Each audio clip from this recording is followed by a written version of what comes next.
आज जो हमने चीज़ पढ़नी है उसका नाम है एप्लीकेशंस ऑफ इलेक्ट्रोमैग्नेटिक वेव्स।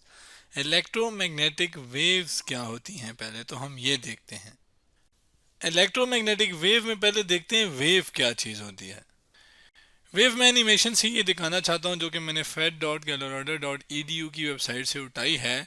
ये एक स्ट्रिंग है, एक रस्सी है जिसके आगे एक रिंग बंधी हुई है साथ, और ये एक रॉड के ऊपर से हमने गुजारा है। अगर मैं इस जो रस्सी है इसको यहाँ से एक झटका दे दूँ तो क्या होगा कि इस झटके देने से, या चलें ये देखें, ये झटका दे रहा हूँ तो क्या है कि ये एक वेव जनरेट होगी। अब क्या जनरेट हुई कि हुआ क्या कि ये जो झटका देने से ये जो रिंग है ये कभी ऊपर चली गई कभी नीचे आ गई, ऐसा ही हुआ।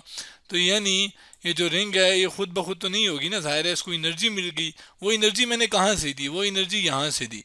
ये जब जहाँ पे मेरा ये माउस है, ये बेसिकली जब मैंने एक झटका दिया उससे ये जो वेव की फॉर्म में हमारे पास एनर्जी जो है एक जगह से दूसरी जगह ट्रांसफ़र होगी। तो वेव क्या करती है, वो एनर्जी को एक जगह से दूसरी जगह ट्रांसफ़र करती है, पहुंचाती है। अब इलेक्ट्रोमैग्नेटिक कैसी वेव है? ये हमारे पास ऐसी वेव हैं जिनको कोई भी मीडियम रिक्वायर नहीं होता ट्रैवल करने के लिए। Electromagnetic waves are the waves that do not require medium to travel. इसकी सबसे बड़ी मिसाल जो हमारे पास है वो है सूरज की रोशनी। अब ये जो सूरज की रोशनी है ये बेसिकली सन से हमारी तरफ आ रही होती है, जैसे कि ये सन से हमारे ज़मीन की तरफ आ रही होती है। अब अगर मैं बात करूं कि सन यानी सूरज और अर्थ यानी ज़मीन के दरमियान जो एक जगह होती है वहाँ पर कोई भी मीडियम नहीं होता, यानी खला होती है। हला होने का क्या मतलब है कि यहाँ पे कोई भी पार्टिकल्स मौजूद नहीं होते, यानी हम जहाँ पार्टिकल्स मौजूद नहीं होते हम उसे क्या कहते हैं? वैक्यूम है वो जगह बेसिकली, यानी खला है। तो यानी हम कहते हैं उसको क्या कि वहाँ पे कोई भी मीडियम नहीं है, कोई भी मीडियम नहीं है। अब सूरज की रोशनी तो हमारे पास आ रही है, सूरज की इलेक्ट्रोमैग्नेटिक जो सूरज की वेव्स हैं वो हमारे से रोशनी तक हमारे तक तो आ रही हैं। यानी ये जो रोशनी है सूरज की, ये जो वेव्स हैं, ये बेसिकली ऐसी जगह से भी ट्रेवल कर रहे हैं जहाँ पे कोई मीडियम ही नहीं है। यानी ये जो सूरज की रोशनी है ये क्या है? हमारे पास इलेक्ट्रोमैग्नेटिक वेव्स हैं। अगर मैं वापस इस एनिमेशन में जाऊं तो इस जो वेव मेरी बनी है इसकी एक चीज़ हम देखते हैं। भला क्या कि एक वेव जो है वो क्या कर रही है? इस रिंग को ऊपर नीचे कर रही है। अब इस पॉइंट से यानी ये जो रॉड है इससे मैं देखता हूँ कि मैं जब हिलाता हूँ तो कितनी वेव्स गुजरती हैं। अब मैं अगर इसको देखें, एक बार हिलाता हूँ तो क्या है कि मुश्किल से एक वेव जो है वो जनरेट हो रही है, यानी एक बार ये रिंग ऊपर नीचे हो रही है। अब अगर मैं इसको ज़ोर ज़ोर से हिलाना शुरू हो जाऊं तो क्या हो जाएगा कि ये देखिए, ये जो वेव्स आपके पास बन रही है ना, ये जो यूं यूं करके बन रही हैं, ये बहुत ज़्यादा बन रही हैं। ज़ोर से हिलाने से क्या हो गया? ज़्यादा बन रही है। ज़्यादा बनने का मतलब कि अगर मैं इस रॉड की बात करूं तो एक सेकेंड में हमारे पास बहुत सारी वेव्स हैं, लेकिन अगर मैं आहिस्ता घुमा रहा हूँ तो आहिस्ता घुमाने से क्या हो रहा है कि एक सेकेंड में बहुत कम वेव गुजर रही हैं। तो ये जो नंबर है, number of waves passing through in unit time, यानी एक सेकंड में कितनी वेव्स गुजर रही हैं, इनको इसको हम क्या कहते हैं? फ्रीक्वेंसी। और फ्रीक्वेंसी हमने कैसे डिफाइन किया है, जैसे मैं बता देता हूँ अभी कि फ्रीक्वेंसी क्या है? Number of waves passing in 1 second. यहाँ पे 1 भी लिख लें, चलें, यहाँ पे 1 सेकेंड। और ये चीज़ हमने कहाँ पे देखी? इस एनिमेशन में भी देखी कि ये वेव जनरेट हो रही थी और ये क्या हो रहा था, ये जो एक सेकंड में कितनी वेव्स गुजर रही हैं इस रॉड से, वो बेसिकली क्या कहलाता है? फ्रीक्वेंसी। अब ये जो इलेक्ट्रोमैग्नेटिक वेव्स हैं, जाहिर है कुछ ऐसी वेव होंगी जिनकी फ्रीक्वेंसी ज़्यादा होगी, कुछ ऐसी वेव होंगी जिनकी फ्रीक्वेंसी क्या होगी? कम होगी। अब देखते हैं आगे कि कितनी वेव हैं। जैसे कि यहाँ पे मैंने ड्रॉ किया है तो ये बेसिकली क्या है कि शुरू में जो वेव है वो उसकी फ्रीक्वेंसी कम है, यानी कम वेव गुजर रही हैं। लेकिन आगे जूं जूं जाते जा रहे हैं तो फ्रीक्वेंसी यानी वेव जो है वो ज़्यादा से ज़्यादा होती जा रही हैं। अब बेसिकली जो इलेक्ट्रोमैग्नेटिक वेव्स हैं वो मुख्तलिफ उसकी किस्मों में डिवाइड कर दिया है on the basis of frequency. यानी हम बेसिस फ्रीक्वेंसी के लिहाज से देखते हैं कि यहाँ से यहाँ बिलफर्ज एफ फॉर फ्रीक्वेंसी वो क्या हो रही है, बेसिकली बढ़ रही है, यानी फ्रीक्वेंसी बढ़ रही है। अब हम इसको डिवाइड करते हैं कि अच्छा कौन सी वेव्स जो है, कौन सी टाइप है उसकी, क्या वेव है और उसकी वेव कितनी ज़्यादा है, या कम फ्रीक्वेंसी वाली वेव का नाम क्या है और ज़्यादा वाली का आगे का क्या नाम है, उससे ज़्यादा का नाम क्या है, उससे आगे का नाम क्या है। तो इन शॉर्ट जो इलेक्ट्रोमैग्नेटिक वेव हैं वो मुख्तलिफ़ किस्मों में डिवाइड किए गए हैं, जिसमें हम अब बारी बारी एक एक करके देखते हैं इसके ऊपर। जो पहली टाइप है जिसकी सबसे कम फ्रीक्वेंसी है वो कहलाती हैं रेडियो वेव्स।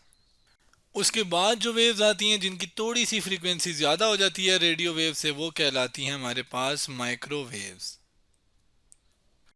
अगर मैं माइक्रोवेव से ज़्यादा फ्रीक्वेंसी वाले वेव की बात करूं जो कि क्या कहलाती हैं हमारे पास इंफ्रा रेड।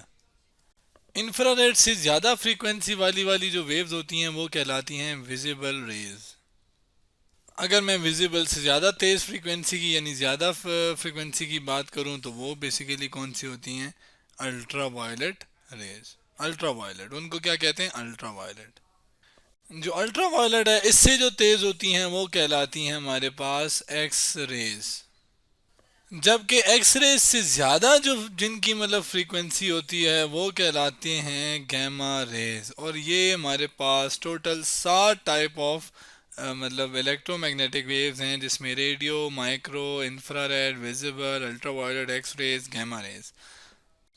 अब ये जो मैंने डिवीजन कर दी है इनकी सातों की, अगर आप एक पे गौर करें तो यहाँ पे जो एक वेव है वो पूरी भी नहीं है। पूरी वेव भला कौन सी होती है, जो यहाँ से बिल्कुल स्टार्ट होती है और ये करते करते यहाँ तक वापस आ जाती है, तो ये क्या कहलाती है, एक पूरी वेव। अगर मैं इस पार्ट की बात करूँ तो इसमें तो पूरी वेव है ही नहीं। इसकी बात करूँ तो ये थोड़ी एक से ज़्यादा है, यानी इसकी फ्रीक्वेंसी कम, इसकी ज़्यादा, और इसमें तो एक दो तीन तकरीबन 3 वेव्स हैं, तो यानी ये इससे भी ज़्यादा। अगले में देखूँ तो उसमें उससे भी 3 से भी ज़्यादा है। तो करते करते मैं जूं जूं आगे जा रहा हूँ तो जो वेव्स हैं वो आहिस्ता आहिस्ता ज़्यादा होती जा रही हैं। अब अगर मैं एक वेव फेंकूंगा तो जाहिर है उसकी एक वेव की शिद्दत होगी, इसके बाद सॉरी एनर्जी होगी। अगले की बात करूं तो सिर्फ एक पूरे की होगी, यहाँ पे आधी भी नहीं थी, यहाँ पे एक है, यहाँ पे दो तीन है, यहाँ पे और ज़्यादा, करते करते ज़्यादा। यानी जो फ्रीक्वेंसी है, यानी एफ और फ्रीक्वेंसी, फ्रीक्वेंसी बढ़ाने से हमारे पास जो वेव है उसकी जो एनर्जी है, यानी अगर मैं बात करूं एनर्जी की, तो फिर बेसिकली क्या है कि हाई फ्रीक्वेंसी होने का क्या मतलब है, एनर्जी भी क्या है, हाई। क्यों, क्योंकि यहाँ पे आधी वेव है, यहाँ पे एक है, तो जूं जूं वेव ज़्यादा होती जा रही है ज़ाहिर एनर्जी भी ज़्यादा फील होगी फिर। तो हाई फ्रीक्वेंसी होने का क्या मतलब है, फिर एनर्जी भी ज़्यादा। इट मीन्स अगर मैं इस ये जो लाइन है इसके ऊपर एक यहाँ से यहाँ तक लाइन लगाऊं तो इसका मतलब क्या है हमारे पास, कि यहाँ से यूं करके जो एनर्जी है वो क्या हो रही है, बढ़ रही है, यानी इस तरफ बढ़ रही है, ई फॉर एनर्जी।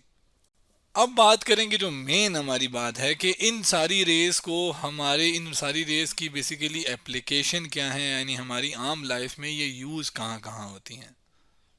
अगर मैं रेडियो वेव्स की बात करूं तो रेडियो वेव की जो मतलब, रेडियो का मतलब आपने रेडियो सुना होगा नाम, तो बेसिकली रेडियो वेव कहाँ यूज़ होती हैं, रेडियो में यूज़ होती हैं।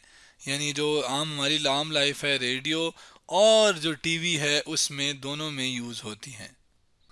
अगर मैं माइक्रोवेव्स की बात करूं तो आपने माइक्रोवेव ओवन अपने घर में देखा होगा जिसकी ऐसी शक्ल होती है।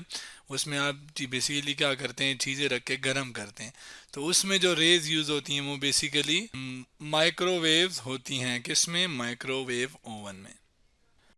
अगर मैं बात करूँ इंफ्रारेड की, तो इंफ्रारेड जो है वो हमारे पास जो रिमोट हम टीवी के लिए यूज़ करते हैं उसका चैनल बदलने के लिए, तो उससे जो रेज़ निकलती हैं बेसिकली वो कौन सी होती हैं, इंफ्रारेड। तो यहाँ पे ये टीवी रिमोट किस में हो गया, इंफ्रारेड में। अगर मैं विजिबल रेज की बात करूं तो विजिबल का मतलब नज़र आने वाली, तो हमारे आम जिंदगी में जो हमें नज़र आती हैं लाइट्स वगैरह, red, blue, yellow, orange, blue, right, मतलब ऑरेंज, पर्पल, ग्रीन, किसी भी तरीके से ना जो रेज हमें नज़र आती हैं, जो वेव्स हमें, सॉरी, जो रोशनी नज़र आती है, डिफरेंट कलर्स नज़र आते हैं, तो बेसिकली ये क्या कहलाती हैं? विजिबल रेज कहलाती हैं। अगर आगे अल्ट्रा वायलेट की बात करूं तो जो हमारे पास डॉक्टर्स होते हैं, बेसिकली जब वो चीज़ें यूज़ करते हैं, ये जो मतलब सीजर्स वगैरह, ऑपरेशन करते हुए ये जो नाइफ और ये सीजर्स वगैरह यूज़ करते हैं, तो वो बेसिकली क्या है कि वो अब यूज़ करने के बाद ज़ाहिर है फेंकते तो नहीं है, उनको साफ़ करते हैं। तो जो साफ़ करने के लिए, उनको साफ़ करने के लिए एक मशीन में वो लोग बेसिकली क्या करते हैं, इसको डालते हैं। तो मशीन में जो डालते हैं, जब अब मशीन क्या करती है कि उनके ऊपर अल्ट्रा वायलेट रेडिएशन या अल्ट्रा वायलेट रेस फेंकती है। तो अल्ट्रा वायलेट रेस क्या करती है, इसके ऊपर जो बैक्टीरिया या गंद बला लगी होती है वो साफ कर देती है। तो अल्ट्रा वायलेट को हम चीज़ों को साफ करने के लिए, चीज़ें नहीं, आम चीज़ें नहीं, ये जो बैक्टीरिया इसके ऊपर लगा होता है, इनको साफ करने के लिए हम अल्ट्रा वायलेट रेस का यूज़ करते हैं। अब आते हैं एक्स रेस पे। आपने अक्सर सुना होगा कि यार फलाने दोस्त ने या फलाने इंसान ने एक्सरे करा लिया है, तो बेसिकली उसमें एक्स रेज यूज़ होती हैं। जो एक्सरे होता है हमारे पास आता है, उसमें एक्सरेज यूज़ होती हैं। अगर आप देखें तो एक्सरेज की जो एनर्जी है वो बाकियों से काफ़ी ज़्यादा है। गैमा रेज की जो एनर्जी है वो तो सबसे ज़्यादा है ना, लेकिन अगर मैं देखूँ सेकेंड लास्ट पे जो है वो एक्सरेज हैं जिसकी सबसे ज़्यादा एनर्जी है। तो जो एक्सरेज हैं उससे जब भी हम करवाते हैं तो हमें कहा जाता है कि आप जो है बड़ा ध्यान रखें, आपका बड़ा ध्यान रखा जाता है एक्सरे करवाते हुए। क्यों? क्योंकि इनकी एनर्जी बहुत ज़्यादा होती है। एनर्जी ज़्यादा होने से आपके हाथ पाँव डैमेज भी हो सकते हैं। तो क्या होता है कि ये बेसिकली एक्सरेज हम किस लिए यूज़ करते हैं? एक्सरे कराने के लिए, जब भी हम हॉस्पिटल वगैरह जाते हैं। अब अगर मैं गैमा रेस की बात करूं जिनकी एनर्जी सबसे ज़्यादा होती है, और इनको हम बेसिकली यूज़ क्या करते हैं, कहाँ पर करते हैं? जो हमारे पास जो कैंसर सेल्स हैं हमारे दिमाग में या कहीं भी हमारी बॉडी में, जब कैंसर सेल्स होते हैं तो उनको ख़त्म करने के लिए, उनको मतलब मारने के लिए हम क्या करते हैं? बेसिकली इन रेस का इस्तेमाल करते हैं। चूँकि एनर्जी इनकी बहुत ज़्यादा होती है, तो उन एनर्जी को यूज़ करके, जो बिलफर्ज ये यहाँ पे मैं बता रहा हूँ ना, इसके ऊपर बेसिकली अगर किसी के दिमाग में या किसी की बॉडी में कहीं कैंसर सेल्स हैं, तो हम उनके ऊपर क्या करते हैं? गैमा रेस फेंकते हैं। गैमा रेस फेंकने से क्या हो जाएगा कि वो जितनी भी हमारे पास गलत गलत जो मतलब ट्यूमर सेल्स हैं वो बेसिकली मर जाएंगे। किससे? गैमा रेस से। बेसिकली तो हम इसको गैमा रेस को कहाँ यूज़ करते हैं? ट्यूमर सेल्स को मारने के लिए, जो ख़राब सेल्स होते हैं उनको मारने के लिए।